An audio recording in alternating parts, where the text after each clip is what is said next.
Assalamualaikum warahmatullahi wabarakatuh. Alhamdulillahirabbil alamin wassalatu wassalamu ala asyrafil anbiya'i wal mursalin sayyidina maulana Muhammadin wa ala alihi wa sahbihi ajma'in. Subhanaka la ilma lana illa ma 'allamtana innaka antal alimul hakim. Rabbi shrah li sadri wa yassir li amri wa hlul 'uqdatam min lisani yafqahu qawli. Wala haula wala quwwata illa billahil aliyyil azim. Amma ba'd. Tuan-tuan dan puan yang rahmati dan dikasihi sekalian, alhamdulillah syukur pada Allah SWT kerana pada pagi ini kita dapat bertemu lagi dalam satu majlis ilmu yang mudah-mudahan tujuan kita tak lain tak bukan adalah untuk mengenali Allah dengan lebih dekat, menumbuhkan iman dalam diri, menyuburkannya, memperbaiki di mana kekurangan-kekurangan yang ada dalam diri kita. Pagi ini marilah sama kita membuka muka surat ke-66 dari kitab At-Tibyan fi Adab Hamalatil Quran, iaitu karya Imam An-Nawawi ini. Bab qala al-musannif rahimahullah wa nafa'na bi ulumihi fid darain amin. Berkata musannif, semoga Allah melimpahkan rahmat ke atasnya dengan segala kebaikannya, dan semoga Allah memberi manfaat kepada kita dengan apa yang ditulis oleh beliau. Pada bab ke-66, pada muka surat 66, membaca Al-Quran dalam keadaan khusyuk dan tadabbur ketika membaca. Apabila mula membaca Al-Quran, keadaan seseorang itu hendaklah khusyuk dan mentadabbur ketika membacanya. Dalil-dalil yang menunjukkan perlunya perkara itu sangat banyak untuk dihitung dan terlalu masyhur dan terlalu jelas untuk dinyatakan. Inilah dia manfaat dan tujuan yang diingini. Dengan adanya keadaan ini, dada menjadi lapang dan hati menjadi terang. Allah berfirman, A'udzubillahi minasyaitanirrajim. Afala yatadabbaruna al-Quran. Iaitulah mengapa mereka tidak menghayati, mendalami Al-Quran Al-Karim. Lagi firmannya dalam surah Sad ayat ke-29, Kitabun anzalnahu ilaika mubarakun liyadabbaru ayatih. Iaitulah kitab Al-Quran yang kami turunkan kepadamu penuh dengan keberkatan agar mereka menghayati ayat-ayatnya. Tuan-tuan rahmati dan dikasihi sekalian, ini dalam konteks tadabbur. Tadabbur ni maknanya menghayati, memahami, menghayati, berinteraksi dengan ayat yang dibawakan oleh Allah Subhanahu Wa Taala itu. Inilah dia yang dimaksudkan sebagai tadabbur. Tadabbur hanya akan berlaku apabila seseorang memahami ayat-ayat Allah. Alangkah indahnya kalau kita berusaha untuk memahami ayat Allah ni, perkataan-perkataan Allah ini, kalamullah ni, dengan belajar bahasa Arab. Ya. Jadi banyak hadis yang diriwayatkan mengenai tadabbur. Begitu juga pendapat-pendapat salafus salih yang masyhur tentangnya. Ramai salaf yang menghabiskan waktu malam dengan baca satu ayat sambil mentadabbur maksudnya dan mengulanginya hingga subuh. Ramai pula salafus salih yang pengsan ketika membaca Al-Quran. Ramai dalam kalangan mereka yang turut meninggal dunia ketika membaca Al-Quran. Jadi inilah yang dimaksudkan dengan tadabbur, tuan-tuan. Mereka menghayati maksud yang dibawakan itu, lalu datanglah satu kesedaran yang membawa mereka kepada tahap fana seperti itu, tuan-tuan. Kalau orang tasawuf mereka kata fana. Fana yang dimaksudkan iaitulah mereka luput dan mereka merasa keterikatan dengan Allah Subhanahu Wa Taala itu ke tahap menyebabkan mereka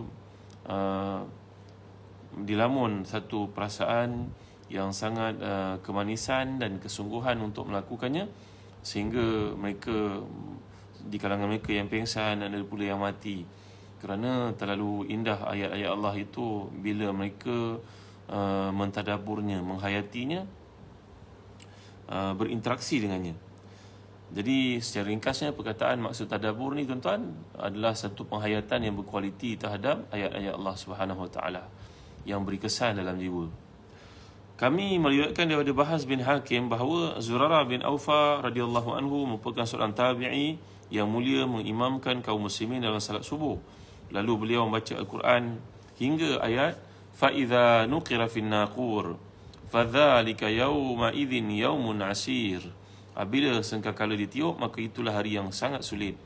Tiba-tiba beliau rebah lantas meninggal dunia. Bahaz berkata, aku termasuk kalangan orang yang memikul jenazahnya. Bayangkan seorang yang namanya Zurarah bin Aufa ni meninggal dunia ketika menjadi imam salat subuh. Allahu Akbar, Masya Allah, Tabaraka wa Ta'ala. Kita mintalah supaya kematian kita dalam kebaikan, tuan-tuan ya. Minta kematian kita tidak menyusahkan orang keliling kita. Minta supaya kematian kita dalam keadaan iman, berada pada tahap yang cemerlang. Maka inilah yang berlaku kepada salafus salih. Ahmad bin Abu Al-Hawari radhiyallahu anhu yang dikenali sebagai Raihana Syam, seperti mana yang disebutkan oleh Abu Qasim Al-Junaid, mana Raihana Syam ni berarti haruman dari negara Syam. Apabila Al-Quran dibacakan di sisinya, beliau berteriak dan pingsan. Ibnu Abi Daud berkata, namun Al-Qasim bin Uthman Al-Ju'i radhiyallahu anhu menafikan perkara berlaku kepada Ibnu Al-Hawari. Al-Ju'i merupakan seorang tokoh yang hebat melebihi seluruh ahli hadis di Damsyik, dan dia juga lebih hebat banding dengan Ibnu Al-Hawari. Kata beliau, perkara itu turut dinafikan oleh Abu Jauza', Qais bin Habtar dan selain mereka berdua. Aku katakan yang sebenarnya ialah hal itu tidak boleh diingkari, kecuali ke atas orang mengaku bahawa dia berpura-pura melakukannya. Wallahu a'lam. Jadi merujuk kepada peristiwa yang berlaku kepada Raihanatul Syam. Ini panggilan seorang ulama di negara Syam yang bererti haruman negara Syam. Ahmad bin Abu Al-Hawari radhiyallahu anhu ni pengsan ketika beliau apabila Quran dibacakan di sisinya, kerana terlalu menghayati maksud yang terdapat di sebaliknya. Andai ayat itu maksud hukuman, maka dia merasa takut. Andai ayat itu menceritakan tentang keindahan syurga, kenikmatannya, maka dia rasa bersemangat untuk kembali kepada Allah SWT dan tak sabar-sabar untuk menanti hari yang indah itu. Penghulu yang mulia serta memiliki anugerah dan juga makrifat, Imam Ibrahim Khawas berkata, ubat kepada hati itu 5 perkara. Yang pertama, membaca Al-Quran dengan tadabbur. Yang kedua, perut yang kosong, iaitu kerap berpuasa. Yang ketiga, qiyamul lail. Yang keempat, berdoa dengan penuh rasa rendah diri di waktu sahur dan beristighfar kepadanya. Dan yang terakhir sekali, duduk semajlis dengan orang-orang yang salih. Jadi dalam kenyataan oleh Ibrahim Khawas ini, 5 perkara yang boleh menyebabkan hati itu hidup. Satu daripadanya adalah membaca Al-Quran dengan tadabbur. Dengar baik ya, kata Ibrahim Khawas di sini, perkara yang akan menyebabkan hati itu menjadi subur, hati itu hidup, hati itu jauh daripada mazmumah, hati itu mudah untuk melakukan taat, hati itu masa manis beribadat. Yang pertama, baca Al-Quran dengan tadabbur. Yang kedua, perut yang kosong ataupun rajin berpuasa. Yang ketiga, qiyamul lail. Yang keempat, duduk. Yang keempat, rajin bangun malam untuk beristighfar dan berdoa. Dan yang terakhir sekali adalah mempunyai jadual tetap duduk bersama dengan orang-orang yang saleh. Jadi satu daripadanya seperti ditekankan oleh Ibn Khawas adalah membaca Al-Quran dengan tadabbur. Lagi adab kita, etika kita ketika membaca Al-Quran Al-Karim berpandukan kepada tulisan Imam Nawawi di sini, tuan-tuan, galakan mengulangi satu ayat untuk bertadabbur. Kami telah kemukakan dalam fasa sebelum ini mengenai galakan untuk tadabbur, menerangkan kedudukannya serta para salafus salih yang sentiasa beriltizam dengannya. Kami meriwayatkan daripada Abu Zar radhiyallahu anhu berkata, qama an-nabiy sallallahu alaihi wasallam bi ayatin yuraddiduha hatta asbah. Nabi SAW akan berqiyamul lail dengan satu ayat yang diulangi oleh baginda sampailah ke subuh. Allahu akbar. Masya-Allah tabaraka wa taala. Ayat ini maksudkan adalah ayat yang ke-118 dari surah Al-Maidah, in tu'azzibhum fa innahum ibaduk. Maksudnya, kalaulah engkau mengazab mereka, wahai Tuhan, sungguhnya mereka itu hanyalah merupakan hamba-hambamu. Ayat ini Nabi baca, berteriak, menangis, menghayati sampailah ke subuh. Berarti ayat ini mengandungi makna yang sangat mendalam. Kalau seseorang kita telah mentadabbur Al-Quran, dan ada ayat-ayat tertentu yang menjadi soft spot padanya, dibacakan selalu menyebabkan hatinya cair, hatinya ingat Allah SWT, maka ulangilah ayat tersebut sehingga bertambah khusyuk yang ada dalam dirinya. Ini berpandukan kepada amalan Nabi kita sallallahu alaihi wasallam. Hadis ini riwayat Nasa'i dan juga Ibn Majah. Diriwayatkan pula daripada Tamim Dari radhiyallahu anhu bahawa beliau mengulangi ayat ini hingga subuh, iaitu ayat yang ke-21 surah Al-Jasiyah. Am hasiba alladhina ijtarahu sayyi'ati an naj'alahum kalladhina amanu wa 'amilus salihat. Am hasiba alladhina ijtarahu sayyi'ati an naj'alahum kalladhina amanu wa 'amilus salihat. Maksudnya, adakah orang-orang yang melakukan kejahatan itu mengira bahawa kami akan memperlakukan mereka seperti orang beriman dan mengerjakan kebaikan? Jadi ayat ini menjadi satu perkara yang menggetarkan jiwa Tamim Dari, lalu dia mengulangi ayat ini berkali-kali. Maksud ayat ini, tuan-tuan, janganlah orang melakukan maksiat menyangkakan bahawa kedudukannya sama dengan orang yang beramal saleh. Dalam hidup ni kadang-kadang ada orang yang lalai, ada orang yang leka, orang yang terlibat melakukan maksiat. Lalu dia selalu menyangkakan bahawa Allah Maha Pengampun, Allah Maha Penyayang. Memang Allah Maha Pengampun lagi Penyayang, tuan-tuan. Tapi jangan kita berlaku biadab dengan Allah SWT. Jangan kita mencabar Allah SWT. Kerana ayat-ayat yang menyatakan hukuman turut diberikan amaran itu kepada orang yang beriman sekalipun. Contohnya bila kita baca surah Ali Imran berkaitan dengan orang-orang yang makan riba. Allah menyatakan, ya ayyuhalladzina amanu la ta'kulu riba adha'afan mudha'afa wattaqullaha la'allakum tuflihun wattaqun nar allati u'iddat lil kafirin. Wahai orang yang beriman, janganlah kamu makan riba secara banyak. Maknanya riba ni haram dimakan.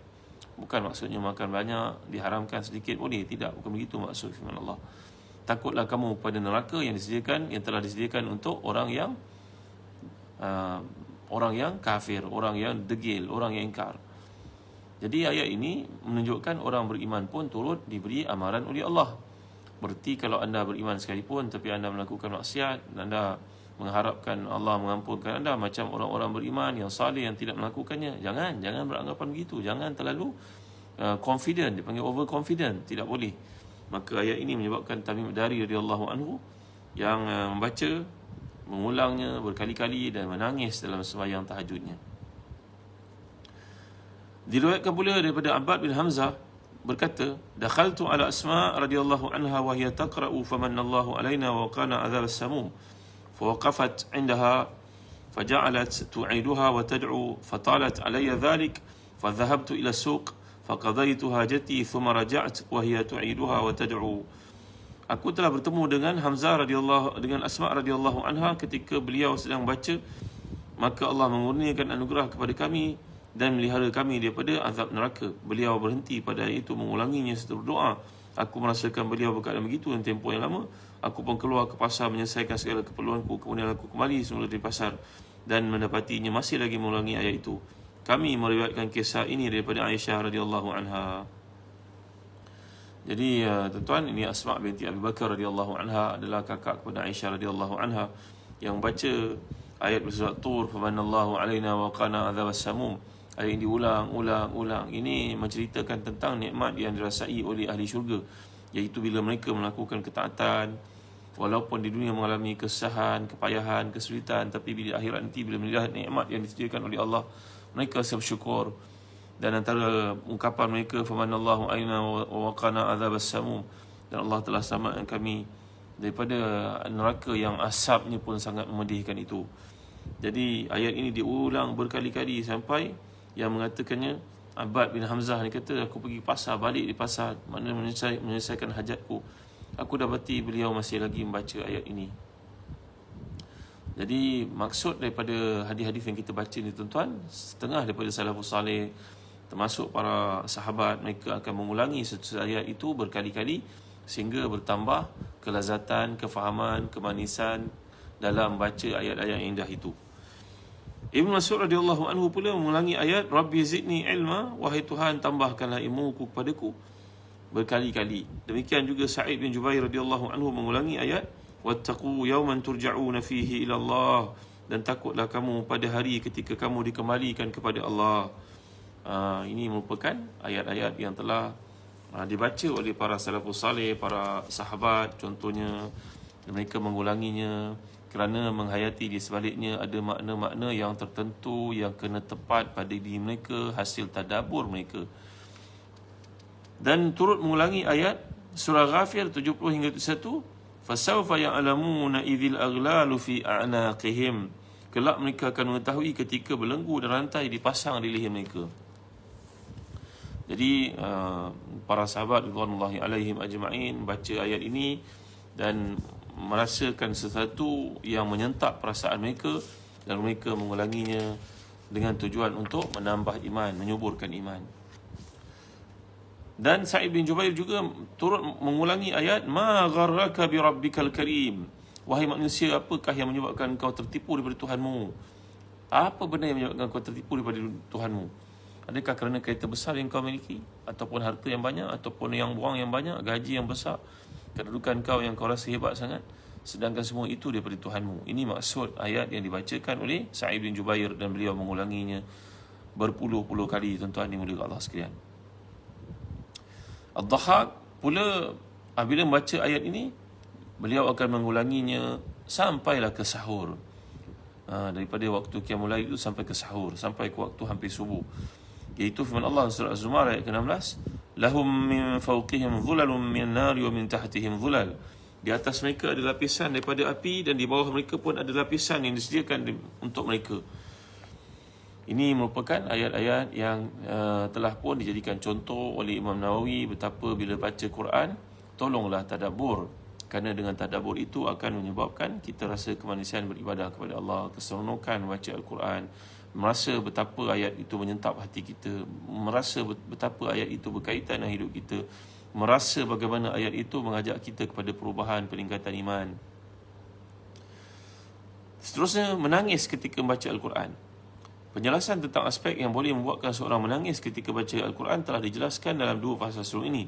Ia adalah bagi sifat arifin dan syiar bagi para salihin. Arifin ni makna orang yang mengetahui kedudukan Allah Subhanahu Wa Taala, mengetahui kelebihan Allah Taala, mengetahui keagungan Allah Subhanahu Wa Taala. Allah Taala berfirman dalam surah Al-Isra ayat 109, A'udzubillahi minasyaitonir rajim. Wa yakhiruna lil adhqani yabkuna wa yaziduhum khushu'a. Mereka menundukkan wajah sambil menangis dan mereka bertambah khusyuk. Ada banyak hadis dan asar salafus salih yang diriwayatkan mengenai situasi itu. Antaranya sebuah hadis daripada Rasulullah sallallahu alaihi wasallam, "Iqra'ul Quran wabku fa illam tabku fatabakau."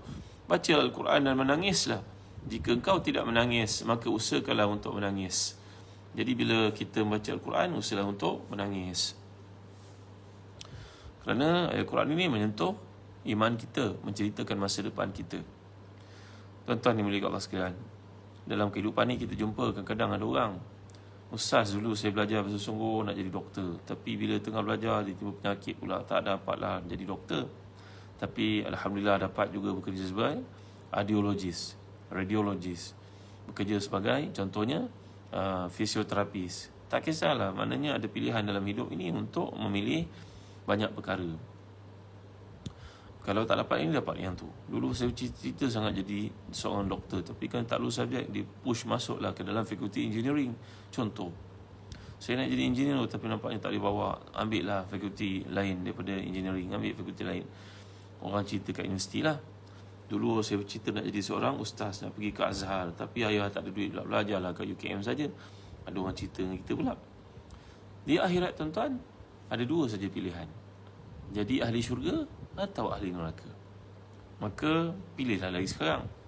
Kerana itulah bila para salafus salih, bila mereka membaca Al-Quran, mereka mendapati kriteria yang menyebabkan seorang itu dihumban ke dalam neraka, mereka menjadi takut yang amat sangat. Kerana mendapati sifat itu ada pada diri mereka. Dan bila baca kisah tentang ahli syurga, mereka menangis kegembiraan, mengharapkan mereka dapat memperbaiki sisa masa yang ada, baki waktu yang ada untuk menjadi sesempurna orang yang dimasukkan oleh Allah SWT itu. Diriwayatkan daripada Umar Khattab radhiyallahu anhu, beliau pernah sembahyang subuh berjemaah lalu membaca surah Yusuf. Kemudian beliau menangis hingga air mata mengalir jatuh di atas tulang selangkanya. Nangis tuan, air mata ni sampai jatuh ke dalam bajunya, basah bajunya.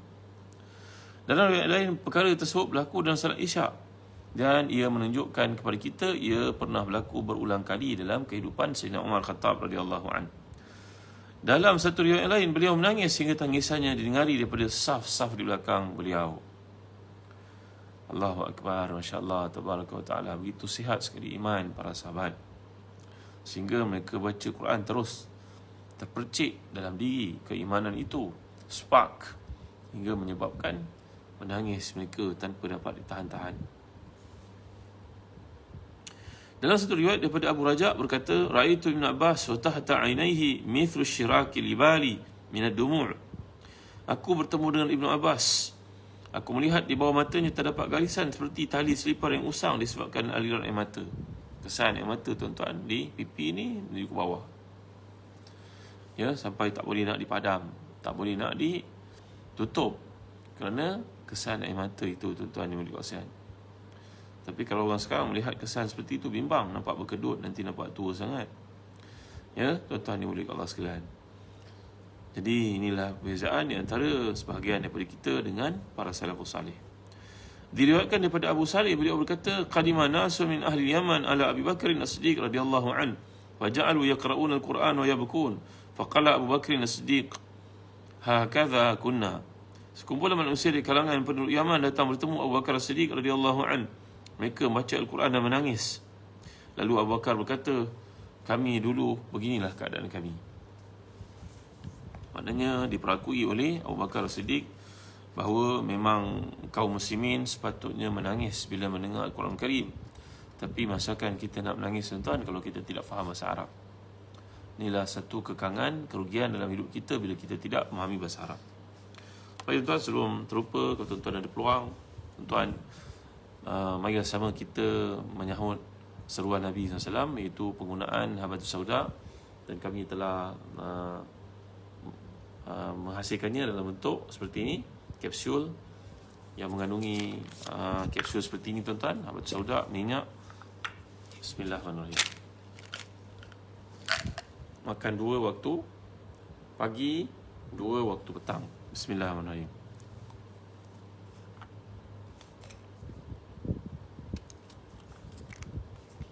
Alhamdulillah.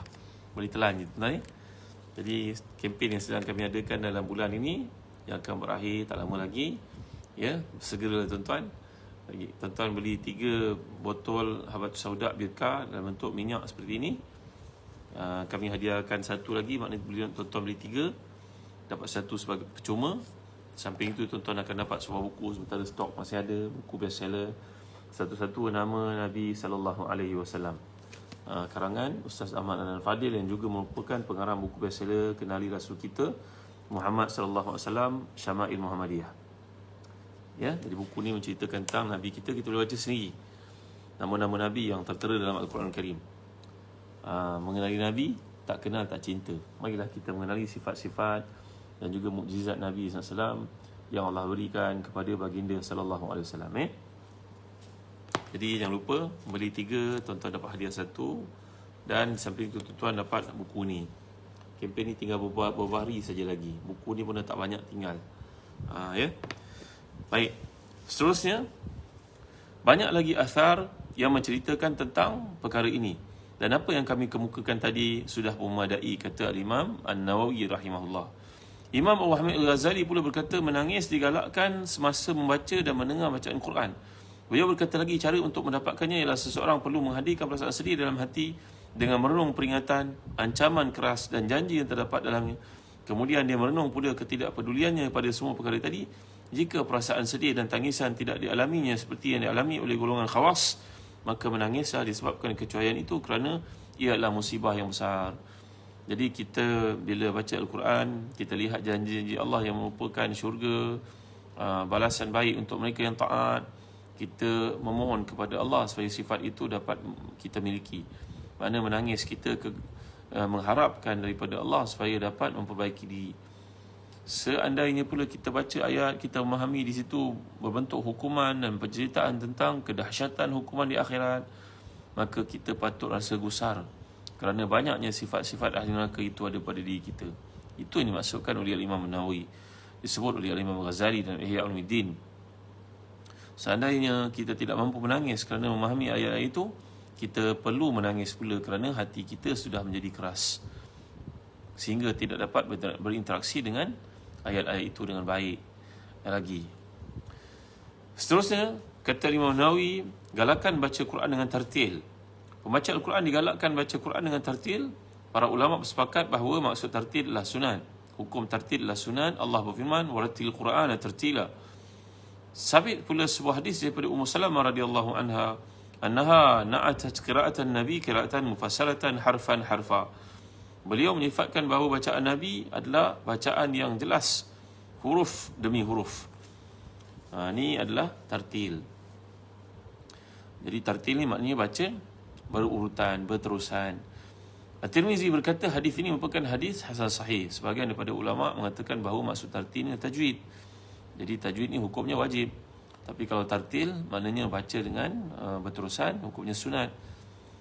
Muawiyah bin Qurra meriwayatkan daripada Abdullah bin Mughaffal radhiyallahu anhu berkata, "Ra'aitu Rasulullah sallallahu alaihi wasallam yawma fathi Makkah ala naqatihi yaqra'u surat al-Fath farajja'a fi qira'atihi." Aku melihat Nabi SAW berada di atas unta baginda sambil membaca surah Al-Fath pada hari pembukaan kota Mekah dan kemudian mengulang-ulang bacaannya. Surah Al-Fath ni menceritakan tentang pembukaan kota Mekah, menceritakan tentang Sulhul Hudaybiyah, Bai'atul Ridwan yang berlaku di tempat namanya Hudaybiyah ketika Nabi dan para sahabat ingin melaksanakan umrah buat kali pertama. Tiba-tiba dalam perjalanan itu mereka menghantar Uthman bin Affan sebagai jurubicara kepada kaum musyrikin Mekah. Tiba-tiba sampai berita kepada kaum muslimin bahawa Uthman telah pun dibunuh. Maka Nabi dan para sahabat telah pun mengadakan sumpah setia di bawah sebatang pokok namanya pokok Ridwan. Pokok itu kemudiannya telah ditebang pada zaman Umar Khattab radhiyallahu anhu kerana melihat banyaknya perkara khurafat dilakukan oleh orang-orang awam terhadap pokok itu, mengambil berkat daripadanya, bimbang ia menjadi bahan sembahan. Maka Sayyidina Umar Khattab radhiyallahu anhu telah menebang pokok tersebut. Baik, surah Al-Fath ni menceritakan tentang kemenangan. Inna fatahna laka fathan mubina. Kami telah beri kemenangan padamu, kemenangan yang nyata, wahai Muhammad sallallahu alaihi wasallam. Mujahid meriwayatkan bahawa beliau pernah ditanya tentang perihal dua orang lelaki. Seorang membaca surah Al-Baqarah dan surah Ali Imran, manakala seorang lagi hanya baca surah Al-Baqarah saja. Namun tempoh salat, rukuk, sujud dan duduk mereka lah sama. Beliau menjawab, lelaki yang baca surah Al-Baqarah itu lebih utama. Jadi ini tanya tentang orang baca surah Al-Baqarah dan surah Al-Imran, seorang lagi membaca hanya surah Al-Baqarah saja.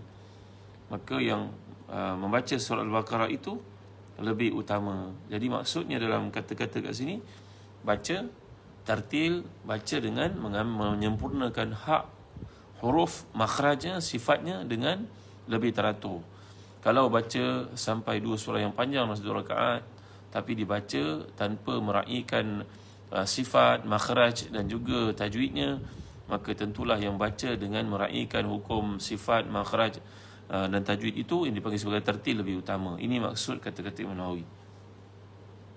Diriwayatkan daripada Ibn Abbas radhiyallahu anhu, beliau berkata, la an aqra'a suratan uratiluha ahabbu ilayya min an aqra' al-Quran kullah.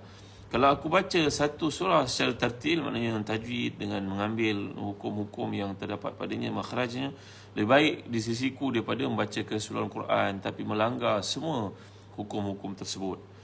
Selain daripada itu, pembaca Quran dilarang untuk membacanya terlalu laju.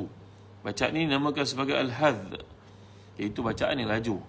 Sebuah hadis yang sabit daripada Abdullah bin Mas'ud radhiyallahu anhu, seorang lelaki berkata kepadanya, inni aqra'ul mufassal fi rak'atin wahidatin. Faqala Abdullah bin Mas'ud, hadha kahadhi asy-syi'ri. Inna aqwaman yaqra'una al-Quran la yujawizu taraqiyahum walakin idza waqa'a fil qalb farasakha fihi nafa'. Kata Abdullah bin Mas'ud, Abdullah bin Mas'ud ni seorang faqih di kalangan fuqaha sahabat, seorang yang sangat alim dan diiktiraf ilmunya oleh Rasulullah, dan kemudian Abu Bakar, Umar, semua mereka mengambilnya sebagai ahli syuara di zaman mereka masing-masing. Bahawa dalam hadis riwayat Bukhari dan Muslim, aku membaca surah Al-Mufassal dalam satu rakaat, katanya kepada Allah bin Mas'ud. Lalu Allah bin Mas'ud berkata, cara ini dikira laju, sama seperti mengalunkan syair. Sesungguhnya ramai orang baca Quran tapi tidak melepasi tulang selangka mereka, namun jika ia berada dalam hati mereka, tetap kukuh dalamnya, ia lebih manfaat. Ini hadis riwayat Bukhari dan juga Muslim bagi menunjukkan kepada kita keutamaan untuk membaca Al-Quran dengan tartil, iaitu dengan menyempurnakan hak-hak, huruf, makhraj, sifat dan sebagainya. Jadi ulama berkata kaedah tartil adalah sunat untuk tujuan tadabbur dan selainnya. Mereka berkata oleh itu bacaan secara tartil disunatkan bagi bukan Arab yang tidak memahami maknanya, tapi ia lebih dekat kepada perbuatan mengagungkan dan menghormati Quran, di samping sangat memberi kesan dalam hati. Jadi tuan-tuan, inilah di antara petua panduan yang boleh kita amalkan dalam baca Al-Quran, yang boleh menimbulkan kemanisan dalam iman. Kerana iman ni tadi seperti pokok yang perlu dibajai, disiram, diberi cahaya matahari yang cukup. Maka antara cara iman kita untuk subur adalah berinteraksi dengan Quran dengan cara yang betul. Dan kaedah yang digambarkan oleh Al-Imam Nawawi dalam kitab At-Tibyan ni sangat penting untuk kita ambil berat. Walaupun perkara ini nampak kecil, tetapi ia besar di sisi Allah SWT. Walaupun nampak simple, tapi di sebaliknya tak lain tak bukan untuk adanya interaksi yang sihat di antara kita dengan Al-Quran, dan dengannya membuahkan satu kesungguhan dalam beribadah kepada Allah. Betapa tidak bila kita mengenali ayat-ayat Allah ini, memahaminya, berinteraksi dengannya, barulah datang dalam hidup ini keyakinan, kepastian, kefahaman terhadap destinasi akhirat yang kita sedang tuju. Iaitulah dengan membaca firman-firman Allah SWT yang terdapat dalam kitabnya yang mulia. Jadi setakat ni saja tuan-tuan untuk kuliah kita pada pagi ni. Segala yang baik semuanya daripada Allah SWT, kekurangan itu milik manusia. Ada tuan-tuan minat untuk dapatkan buku ni, bolehlah tuan-tuan WhatsApp kepada Ustaz Wahid ataupun kepada nama Zahzan Travel di bawah. Dan saya dapati di ofis ramai yang mendapatkan kitab-kitab turas yang kami terbitkan ini. Antaranya kitab Tibyan, kitab Bidayatul Hidayah oleh Al-Imam Al-Ghazali. Kemudian ada kitab Kabair oleh Imam Zahabi. Ada kitab oleh Ibn Mulaqin, ada kitab oleh Ibn Abi Dayba'. Ada kitab yang 7 yang telah kami terbitkan dalam bentuk kitab-kitab turas. Alhamdulillah. Terima kasih jika tuan-tuan minat untuk dapatkan kitab-kitab ni, boleh hubung dengan Zahzan Travel, dengan Ustaz Wahid. Setakat ni saya dulu untuk pengetahuan tuan-tuan. Segala yang baik semuanya daripada Allah, kelemahan manusia. Marilah sama kita menamatkan kuliah kita pada pagi ini dengan baca Suratul Asr dan tasbih kafarah. Bismillahirrahmanirrahim. Wal 'asr innal insana lafi khusr illa alladhina amanu wa 'amilus salihat wa tawassaw bil haqq wa tawassaw bis sabr. Subhanakallahumma wa bihamdik asyhadu an la ilaha illa anta astaghfiruka wa atubu ilaik. Alhamdulillah rabbil alamin wassalatu wassalamu ala asyrafil anbiya'i wal mursalin sayyidina Muhammadin wa ala alihi wa sahbihi ajma'in. Allahumma ighfir lana dhunubana wa israfana fi amrina wa sabbit aqdamana wa ansurna 'alal qawmil kafirin. Allahumma ahsin 'aqibatana fil umuri kulliha wa ajirna min khizyid dunya wa 'adzabil akhirah. Allahumma akthir malana wa waladana wa wasi' fi darina wa barik lana fima ataytana wa atil hayatana ta'atik wa ahsin amalana wa ighfir lana. Allahumma alhimna rushdana wa a'idhna min syarri anfusina. Allahumma ربنا لا تؤاخذنا إن نسينا وأخطأنا ربنا ولا تحمل علينا إصرا كما حملته على الذين من قبلنا ربنا ولا تحملنا ما لا طاقة لنا به واعف عنا واغفر لنا وارحمنا أنت مولانا فانصرنا على القوم الكافرين. اللهم إنا نعوذ بك من جهد البلاء ودرك الشقاء وسوء القضاء وشماتة الأعداء. اللهم إنا نعوذ بك من البرص والجنون وجزاء من سيء الأسقام. ربنا آتنا في الدنيا حسنة وفي الآخرة حسنة وقنا عذاب النار. وصلى الله على سيدنا محمد وعلى آله وصحبه وسلم. الحمد لله رب العالمين. Taqabbalallahu minna wa minkum. Terima kasih tuan-tuan. Jumpa lagi insya-Allah pada waktu yang lain yang akan saya maklumkan masa ke semasa. Assalamualaikum warahmatullahi wabarakatuh.